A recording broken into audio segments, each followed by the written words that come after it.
శుభకార్యాలకు పూజార్ల కోసం వెతుకుతున్నారా? పూజారీస్.com లో అతి తక్కువ ధరలకే పూజార్లను ముందే బుక్ చేసుకోండి. వెంటనే కాల్ చేయండి. నమస్కారం, నేను మీ జాహ్నవి. మనతో ఉన్నారు ప్రముఖ జ్యోతిష్య వాస్తు పండితులు, జ్యోతిష్య వాస్తు శిక్షణ నిపుణులు, ప్రముఖ ఆధ్యాత్మికవేత్త బ్రహ్మశ్రీ నానాజీ పట్నాయక్ గురువు గారు. మాట్లాడేద్దాం. నమస్కారం గురుగారు. శ్రీమాత్రే నమః. గురుగారు, సూక్ష్మంలో 100% మోక్షం ఈ ప్రత్యేక కార్యక్రమం ద్వారా ప్రతి ఒక్క ప్రశ్నకి ఎంతో చక్కటి సమాధానాలు అందిస్తూ మా అందరికి ఎంతో మంచి మంచి రెమెడీస్ ఇస్తూ ఉన్నారు. Thank you so much Guruji. అమ్మవారి అనుగ్రహం. ఇప్పుడు ఇదే అంటూ ఉంటారు, అమ్మవారే స్వయంగా మీ రూపంలో మాకు మంచి మంచి రెమెడీస్ ఇప్పిస్తున్నారు. అయితే గురువుగారు, దత్త జయంతి చాలా ముఖ్యమైనది. రేపే దత్త జయంతి కదా. అయితే అసలు దత్త జయంతి ఏంటి అంత స్పెషల్? దత్తుడిని ఆరాధించడం వల్ల మనకు అందరికీ కలిగే ఫలితం ఏంటంటారు? తప్పకుండా అమ్మా. ఫస్ట్ ఆఫ్ ఆల్ మనకి మొట్టమొదటిగా దత్తాత్రేయుడు అంటే ఎవరో తెలుసుకోవాలి. దత్తాత్రేయుడు రూపం ఎలా ఉంటుంది మీరు ఎప్పుడైనా అబ్జర్వ్ చేసినట్లయితే మనకు అర్థమవుతుంది. దత్తాత్రేయుడికి 3 శిరస్సులు ఉంటాయి. మీరు కనుక దత్త రూపాన్ని కనుక సరిగ్గా మీరు గమనించినట్లయితే 6 చేతులు ఉంటాయి, 6 భుజములు కలవాడు. 6 భుజముల్లో మొదటి కింద 2 చేతుల్లోని కమండలము జపమాల ఉంటుంది. తర్వాత 2 చేతుల్లోని త్రిశూలము డమరకు ఉంటుంది. తర్వాత పైన ఉండే 2 చేతుల్లోని శంకు చక్రాలు ఉంటాయి. ఈ కమండలము అదేవిధంగా జపమాల ఎవరిది? బ్రహ్మ. త్రిశూలము డమరకము శివుడు. శంఖచక్రాలు విష్ణువు. అంటే బ్రహ్మ విష్ణు శివు మహేశ్వరుడి యొక్క రూపమే ఈ యొక్క దత్తాత్రేయుడు. ఇది మన మహర్షులు నైమిసారణ్యంలో తపస్సు చేస్తున్నారు. అందరూ అలా ఉంటే ఒక్కసారిగా అందరికి ఒక జ్యోతి కనబడింది. ఆ జ్యోతిలో నుంచి మొట్టమొదటిగా కనబడినటువంటిది ఆ యొక్క హంస వాహనుడైనటువంటి బ్రహ్మరూపం కనబడింది మొట్టమొదటి అందరికీ కూడా. దాని తర్వాత శంకుచక్రాలతో ఉన్నటువంటి విష్ణు రూపము, దాని తర్వాత శివరూపము దర్శనం ఇచ్చింది. ఏమిటి ఇది? ఒక్కసారిగా ఒకదాని తర్వాత ఒకటి ఇలా దర్శనం ఇచ్చింది అనుకోగానే అదే దత్త రూపాన్ని దాల్చింది. అయితే ఈ దత్తాత్రేయుడు ఎవరికి జన్మించాడు అంటే, మీరు అత్రి మహర్షి అని పేరు వినే ఉంటారు. మీరు అత్రి మహర్షి అనసూయ దంపతులకి దత్తాత్రేయుడు జన్మించారు. ఇప్పుడు చూడండి, ఎవరైనా సరే మనం పుట్టిన తర్వాత పేరు పెడతాం. ఇప్పుడు శ్రీరామచంద్రమూర్తి ఉన్నారు, జన్మించిన తర్వాత రామ అనేటువంటి నామాన్ని పెట్టారు. శ్రీకృష్ణుడికి కృష్ణ అని పెట్టారు. కానీ దత్తాత్రేయుడు పుట్టక ముందే నేను దత్తుడిగా జన్మిస్తాను ఆయనే పేరు పెట్టుకున్నారు. అలాగే మరొక విషయం ఏంటంటే, ఇక్కడ దత్తాత్రేయుడు వీరికే ఎందుకు జన్మించారు, ఈ జన్మ ఎందుకు వీరికే కలిగింది అంటే, వీరు తపస్సు చేస్తారు పుత్రుల కోసం. చేసినప్పుడు అత్రి అనసూయ అనేటువంటి పదాలకు మనం అర్థం కనుక తెలుసుకుంటే, దత్తాత్రేయుడి యొక్క అనుగ్రహంగా మనకు లభిస్తుంది అనేటువంటిది మనకు అక్కడ అర్థమవుతుంది. అత్రి అంటే త్రిగుణము లేనటువంటి వాడు. త్రిగుణములు ఏవైతే ఉన్నాయో వాటికి మనందరం త్రిగుణములకు అతీతంగా ఉండలేము, కానీ త్రిగుణములకు అతీతంగా ఉండేటువంటి వాడు అత్రి మహర్షి. అనసూయ అంటే అసూయ లేనటువంటిది. భార్య అంటే ఎవరు అంటే అతనిలో ఉన్న శక్తి. మనకు చూడండి, దేవతా సంబంధించిన విషయాల్లో కానీ మహర్షుల్లో కానీ భార్యలు అంటే ఎవరు అంటే వాళ్ళలో ఉన్న శక్తి. ఇప్పుడు గణపతి చూస్తాము, సిద్ధి బుద్ధి అంటాం, అంటే అతనిలో ఉన్న శక్తులు ఈజ్ భార్యలు. మనకు లౌకికమైనటువంటి జీవిత భాగస్వామిలా కాదు. ఆ రకంగా అతనిలో ఉన్నటువంటిది ఏమిటి? అసూయ లేదు అతనికి. ఎప్పుడైతే ఎవరికైతే అసూయ లేకుండా త్రిగుణములు అతీతంగా ఉంటారో వారికి దత్తాత్రేయుడు వారు వశమవుతారు.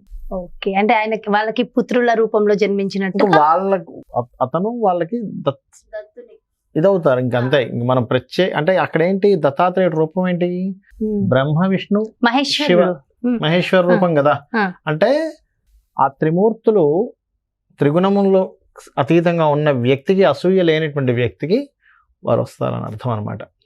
ఓకే, అయితే ఈ దత్తాత్రేయ చరిత్రలో కానీ దత్త వైభవం కానీ మీరు కనుక చదివినట్లయితే అందులో దత్తాత్రేయుడు అంటే జ్ఞానస్వరూపము. గుర్తుపెట్టుకోండి, దత్తుడు మీకు రకరకాల దత్త వైభవంలో మీకు కనుక చూసినట్లయితే ఒక్కోసారి బాలుడు గాను, ఒక్కోసారి చక్కగా సంధ్యావందనం చేసుకుంటున్నటువంటి ఒక రూపంలోని, కొన్నిసార్లు ఒక డ్రింక్ చేస్తున్నటువంటి ఒక పానీయం సేవిస్తున్నటువంటి ఒక వ్యక్తిగాను, మరికొన్నిసార్లు ఏదో కుక్కల్ని చుట్టూ వేసుకుని కూర్చున్నట్టుగాను, మరికొన్నిసార్లు ఏదో వేశ్యాగృహాలకు వెళ్ళొస్తున్నట్టు ఇట్లా కనిపిస్తూ ఉంటారు. దత్తుడు. ఎందుకు అంటే దానికి అంతరార్థం మనం తెలుసుకుంటే గనక ఈ అత్రి అనసూయ వీరిద్దరికీ జన్మించిన తర్వాత ఇతను మౌనంగా తపస్సులో ఉన్నప్పుడు వీళ్ళందరికీ అర్థమైంది, మహర్షులకి లేకపోతే మిగతా ఉండేటువంటి వారి చుట్టుపక్కల వాళ్ళందరికీ కూడా అర్థమై మా జ్ఞానాన్ని బోధించండి అని చెప్పి అడిగినప్పుడు అలాగే తపస్సులో ఉండి కొన్ని రోజులేమో వేరే వేరే ప్రదేశాలు తిరుగుతూ ఉండేవారట. అంటే అతను ఏం చేసేవారంటే వీళ్ళు ఎంతవరకు నన్ను పట్టుకుంటారు, జ్ఞానస్వరూపం కదా, ఆ రకంగా అతను అలా అలా పరిగెట్టుకొని ఒక దగ్గర అటు తిరిగి ఇటు తిరిగి మొత్తం నీళ్ళలోకి వెళ్ళిపోయాడు. నీళ్ళలోకి వెళ్ళిపోయి నీళ్ళల్లో తపస్సు చేస్తుంటే వీళ్ళందరూ అంటే ఫిల్టర్ అవ్వడం మనుషులు. కొంతమంది ఏంటంటే అబ్బా లోపలికి వెళ్ళిపోయి ఎంతసేపటికి రాడని చెప్పి కొంతమంది అక్కడ ఫిల్టర్ అయిపోయారు. ఇంకొంతమంది అతను నీటిలో నుంచి బయటకు వస్తూ ఒక చేతిలో మధిర అంటే మత్తుపానీయమైనటువంటి మధిర, ఒక చేతిలో ఒక అమ్మవారు లక్ష్మీ అమ్మవారు, ఇంకొక రూపంలో ఉన్నటువంటి ఒక సామాన్య స్త్రీ రూపంలో కనబడుతున్న అమ్మవారు, వారిద్దరు ఒకరికొకరు మోహంతో చూసుకుంటున్నట్టుగా ఒకవైపు మధ్య తాగుతున్నట్టు చూస్తే ఇంకొంతమంది శిష్యులు అక్కడ ఫిల్టర్ అయిపోతారు. అరే ఇట్లాంటి వ్యక్తిని మనం గురువు అనుకుంటున్నాము, ఇతని నుంచి మనం జ్ఞానం సంపాదిద్దాం అనుకుంటున్నాము అని ఇంకొంతమంది వెళ్ళిపోతారు. అలాగా వెళ్ళిపోక ఇంకొంతమంది మిగిలి ఆ దత్తాత్రేయుడిని స్వామి మాకు తెలుసు నువ్వెవరో ఏమిటో, ఇది ఏమిటి లీల ఏమిటి అని చెప్పి అడగడం జరుగుతుంది. అలా ఏంటంటే దత్తాత్రేయుడు అంటేనే ఆ దత్తాత్రేయుడి యొక్క అనుగ్రహం కలగాలంటే మొట్టమొదటిగా గుర్తుపెట్టుకోండి, ఇక్కడ మనం దత్తాత్రేయ పూజ చేసేస్తున్నామండి, దత్తాత్రేయ నామం చదువుతున్నాం. ఇప్పుడు నేను మీకు మంత్రం కూడా చెప్తాను, ఏ మంత్రం చేసుకుంటే బాగుంటుందో. మంత్రం చేసేస్తున్నాము, నాకు అనుగ్రహం కలగట్లేదు అంటే దాని అర్థం ఏమిటంటే ఇక్కడ ఇంకా నువ్వు త్రిగుణంలో ఉండిపోయావు, ఇంకా పరీక్షలో ఉన్నట్టు. ఇవి నీకు ఎప్పుడైతే వదులుతాయో అప్పుడు దత్తుని అనుగ్రహం కలుగుతుంది. దత్తానుగ్రహం కలిగితే గనక భోగము యోగము రెండు, సుఖాలు యోగం మోక్షం రెండు వస్తాయి. చాలా మంది అప్పుల పాలైపోయామండి, లేకపోతే కొంతమంది అంటుంటారు చూసారా మా మీద ఏదో దృష్టి ఉంది, లేకపోతే ఆ నరదృష్టిను లేకపోతే భూత ప్రేత పిశాచాలకు సంబంధించిన కొన్ని బ్లాక్ మ్యాజిక్స్ ఏవో జరుగుతున్నాయని అంటుంటారు చూసారా. దత్త ఉపాసన వాటన్నిటి నుంచి దూరం చేస్తుంది. మీరు కనుక గమనించినట్లయితే గాన్గాపూర్ వెళ్ళినట్లయితే దత్తాత్రేయ క్షేత్రం, అక్కడికి వెళ్తే మీరు గమనించండి అక్కడ మొత్తం ఈ పట్టిన వాళ్ళందరినీ అక్కడ తీసుకెళ్తుంటారు. దత్తాత్రేయుడికి సంబంధించినటువంటిది ఏదైతే ఉందో ఆ ఎనర్జీ వీటి నుంచి దూరం చేస్తుంది. అయితే ఈ యొక్క దత్తాత్రేయుడికి పూజ చేసేటప్పుడు ఎలా చేస్తారంటే 2 కలశాలు పెడతారమ్మా, ఒక కలశం కాదు. నార్మల్గా అయితే ఏదైనా ఒక పూజ ఉన్నప్పుడు ఒక కలశం పెడతాం కదా. దత్తాత్రేయుడు అనగాదేవి ముందుగా అష్టదళం అంటే 8 దళాలుగా ఉన్నటువంటి ముగ్గును వేసి 2 కలశాలను పెట్టి ఒకటి దత్తాత్రేయుడు గాను ఒకటి అనగాదేవి గాను వేసి దాని తర్వాత కింద ఆ అష్టదళాలు ఏమిటంటే వాళ్ళ పుత్రులు. ఇప్పుడు అష్టసిద్ధులు అంటారు చూసారా, అనిమ గరిమ లఘిమ ఈశ ఇవన్నీ ఉంటాయి చూసారా, ఇవన్నీ వాళ్ళ పుత్రులు అనమాట. అందుకే దత్తాత్రేయ ఉపాసన కనుక చేస్తే మనకి లభించేది ఏమిటంటే అష్టసిద్ధులు వస్తాయి.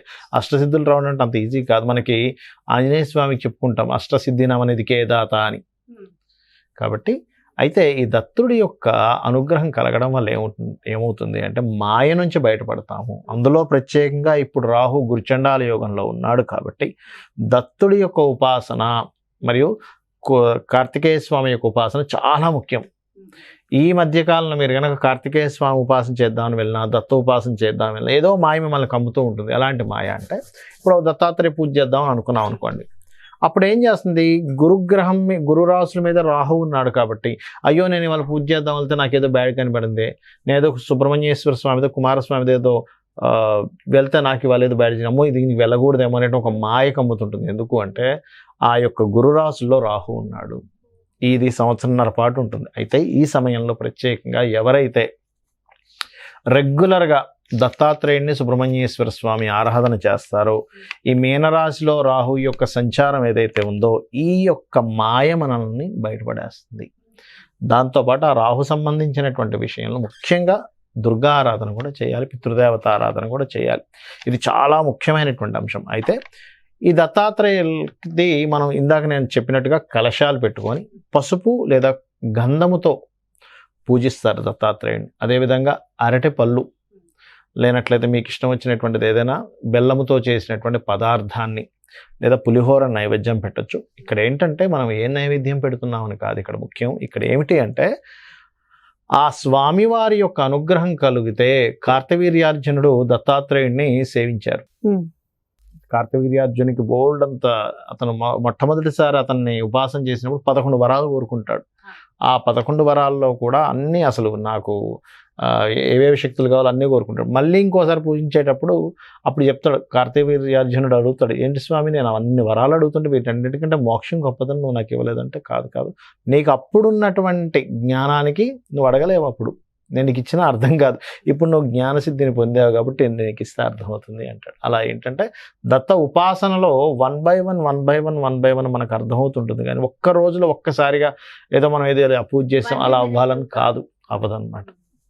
అయితే దత్తాత్రేయుడికి సంబంధించినటువంటి రేపు ఎలాగో మనకి దత్త జయంతి వస్తుంది కాబట్టి ఎవరైతే నేను ఇప్పుడు చెప్పబోయేటువంటి నామాలు ముఖ్యంగా 10 నామాలతో కూడినటువంటి మహామంత్రంగా చెప్తారు దీన్ని.